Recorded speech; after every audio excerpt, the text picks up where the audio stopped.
Nostalgija paskatino 8 mm kino juostos mylėtojų klubą Super 8 Picnic in a Hand ir kino edukacijos organizacija Meno avilys susiburti bendrąją iniciatyvą Judantis archyvai.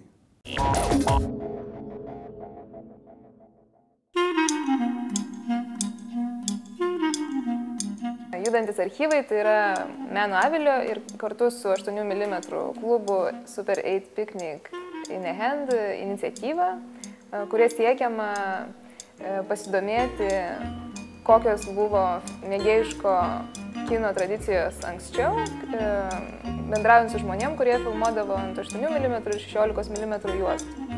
Tai yra, mes norime tiek sužinoti daugiau apie kaip tai buvo daroma, kas buvo fiksuojama, bei pamatyti, ką šiandien reiškia šie formatai, ar galima atgaivinti, vėl prikelti naujam gyvenimui ir ką tie užfiksuoti kadrai kalba mums šiandien.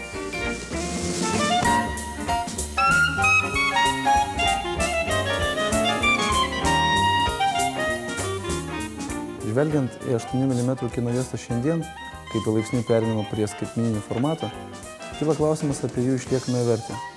Norint sutaisyti senąsias 8 mm kameras ar projektorius, jau nebe taip lengva rasti naujų detalių, o šiuolaikinė 8 mm technika nebeprieinama kiekvienam. Mėgau foto, daryti nuotraukas įvairias, kiek man sekėsi, tokie aparatai buvo, tokie ir tokie. Žodžiai, ir užsikirzdavau, bet paskui vis tiek jau įsigijau tokį geresnį aparatą. Nu, bet svajonės tai buvo tokie, kad iš aparato padaryti filmą, kad kažkas tai, kad būtų judantis daiktas, kad galėtum kažką tai įamžinti. O to labiau, kad ir buvo šeima, ir vaikai augo, ir labai norėjusi išlaikyti tą būseną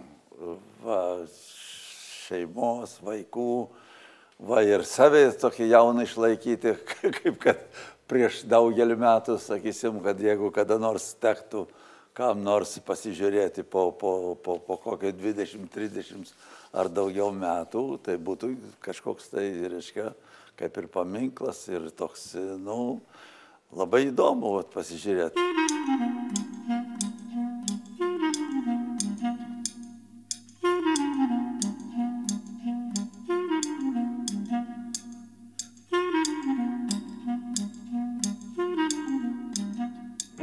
Idėja tai buvo 8 mm klubo Super 8 Picnic in a Hand. Tai yra, jie bendradarbiaudami su Cine Memoir, tokie Prancūzijoje veikiančių mėgėjiškų filmų archyvų, sugalvojo padaryti bendrą projektą, įtraukiant ir kitas šalis. Tai tos bendros iniciatyvos dar tik plėtojasi, bet kol kas mes tai darome Lietuvoje, norime pasityrinėti, ką mes galime čia pamatyti. Nes sovietmečiu buvo nemažai ir mėgėjiškų filmų klubų, kur žmonės filmuodavo ant juostų. Ir tie žmonės yra linkę pasidalinti, ką tai darė, ir tai iš tiesų yra labai įdomu, ką mes matome. Mes siūlom, kad arba mes patys galim atvažiuoti kartu su projektoriais, nes būna taip, kad žmonės yra prisifilmavę įvairių filmų ir tos juostos guli, bet jie nebeturi veikiančio projektoriaus, o gal ir niekada neturėjo. Buvo toks atvejis, kur žmonės apskritai net nematė niekada savo vestuvių juostos, ir tada mes pasiūlome atvažiuoti pas tos žmonės su projektorium, kartu pasižiūrėti, paklausyti, ką jie pasakoja, ir pasiūlom dalį medžiagos, kurie atrodo reikšminga ir jiem, ir mums, skaitmenizuoti. Ir atiduosime suskaitmenintą kopiją, kurią jau jie galės pasižiūrėti ar kompiuterį, ar įrašytą į DVD, ar kitų formatų. Ką šiais laikais paprašiau padaryti. Taip pat yra žmonių, kurie ateina arba atvažiuoja pas mus į mediateką ir mes žiūrim kartu čia savo erdvėje. Tai kaip čia, kam patogiau. Nu, bet vis tiek filmavau ir sakau, vis tiek, gal sakau, kada nors bus padidinimas kažkoks tai perrašymas ir tokia, kad netrūkinėtų tie filmai mano. Klijai, reiškia, ne visada suveikdavo ir vargas tiesiog būdavo, bet vis tiek pasiekiau ir visą, kaip sakant, dėžutę pridėjau tų filmų. Ir dabar, kai pamačiau ant stulpų parašyti, kad yra toks avilys, kuris, reiškia, 8 mm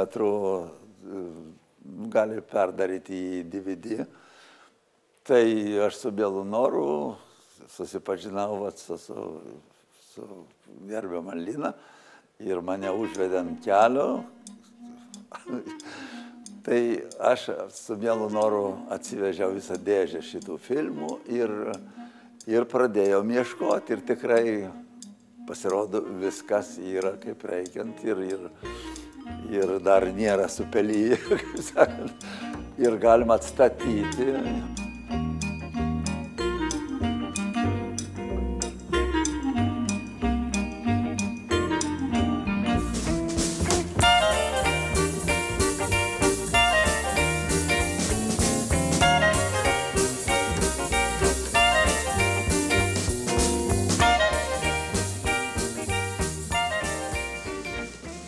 Filmai yra ganėtinai įvairūs, aišku, beveik visi žmonės, kurie filmuodavo ir turėdavo savo kamerą, tai žinoma, jie fiksuodavo svarbiausius šeimos įvykius, tai yra vestuvės, jubiliejus, kitus gimtadienius, naujus metus, įvairias šventes, savo šeimą, bet yra nemažai bandymų kurti vaidybinius filmus, kai kurie jų gana profesionaliai iš tikrųjų nufilmuoti. Taip pat filmuodavo miesto įvykius ar šalies įvykius, yra nemažai kadrų iš Baltijos kelio, iš mitingų, Katedros aikštėje ir panašių. Man visai patiko vienas iš kino mėgėjų, filmavęs 8 mm juostą. Jisai sakė, kad mane visi kritikuoja, kad aš taip neprofesionaliai čia nufilmuoju, taip nepadarau, ten gražiai, nepratęsiu to kadro. Bet sako, taip šokinėju nuo vieno prie kito, bet man taip norisi viską parodyti ir viską užfiksuoti su tą kamerą.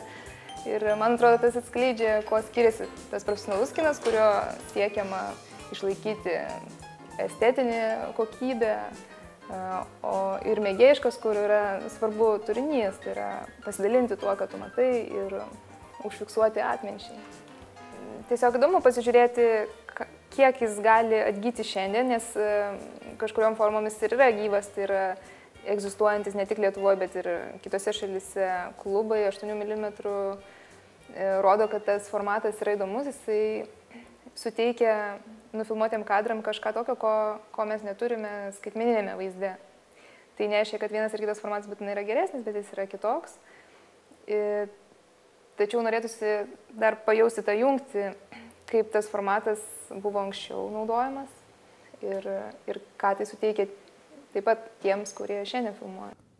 Šiuo metu judantis archyvai laukia žinių iš žmonių, norinčių pasidalinti savo užfiksuotais kadrais ar juos skaitmenizuoti.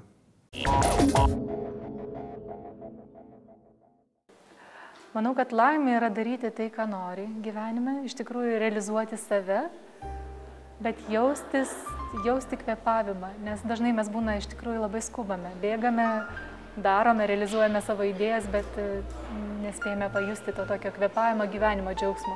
Tai laimė yra turbūt suvokti tai, ką darai, ką nori gyvenime ir tuo džiaugtis. Man labai svarbu žmogus, kad jisai sakytų tiesą, ta prasme tai yra tikrai, kad žmogus laikytųsi žodžio, kad tai yra apie ką mes kalbame, ką mes sutarėme, kad tai viskas vyktų. O aišku, svarbu, kad žmogus būtų optimistas. Labai juokinga, nes dabar aš tokį projektą vystu apie Emiliją Pliaterytę ir labai daug teko domėtis jos istoriją. Tai nėra mano, kad sutapatinti ar idealas, bet tiesiog tai buvo mergina tokia kovojanti ir tiesiog laužanti tabų. Buvo tikrai stiprus personažas ir dabar remiantis savo personažu buvo rašomas scenarijus, čia jau apie kitą projektą, jeigu kalbant. Tai labai teko su tuo supažinti, bet tai aišku jaunas ir trumpas gyvenimas jos buvo, tai jinai iš tikrųjų tai pražydo ir nuvyto labai greitai. Aš nemoku dar paprastai kalbėti apie mirtį, man tai yra baisu, aš to dar nesuvokiu ir net negalėčiau dabar įsivaizduoti, kaip norėčiau, nes aš nenorėčiau. Ta prasme, nežinau, dar man atrodo, kad ateina galbūt tam tikras laikas, kai žmonės tą susitaiko ir jau tada galbūt įsivaizduoja kaip. aš dabar, man net neegzistuoja tas dalykas, net tikrai. Galbūt daugiau tas, kaip viskas įmanoma ir tam, kas tiki tuo, ką daro. Tai būtų toks. Džiugu, kad Lietuvos kinas sparčiai juda į priekį. Palinkėkime mūsų filmams sėkmės tarptautiniuose festivaliuose. Nepamirškite žiūrėti mūsų laidos ir iki susitikimo.